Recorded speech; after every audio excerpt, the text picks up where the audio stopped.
A horrific industrial accident at the ABC Brick Kiln in Aparesh Kar area has claimed the lives of 5 workers after a massive chimney collapse.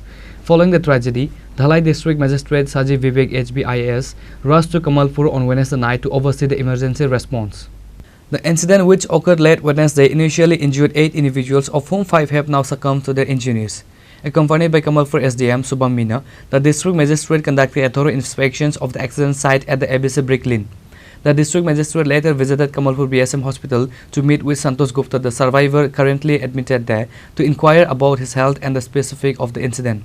Visit में अच्छा, ये जो सालेमा RD block की भट्टा में जो fire accident हुआ था, तो उसमें 7 से 8 लोग विक्टिम्स थे।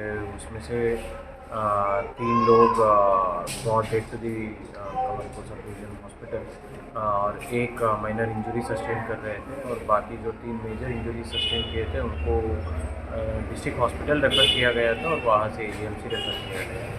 तो यहाँ पे जो विक्टिम्स थे, जो इंजरी सस्टेन किए थे, उनको एक बार देखने के लिए और एसडीएम के साथ यहाँ के जो कोऑर्डिनेशन चल रहा है, एसडीएम और एसडीएमओ दोनों से एक बार मिलके विक्टिम्स का कैसे कोऑर्डिनेशन चल रहा है और बाकी असिस्टेंस वगैरह प्रोवाइड किया गया है या नहीं है, उसको लेके एक बार विजिट की। Reported by Biplav from Chini, Khorang.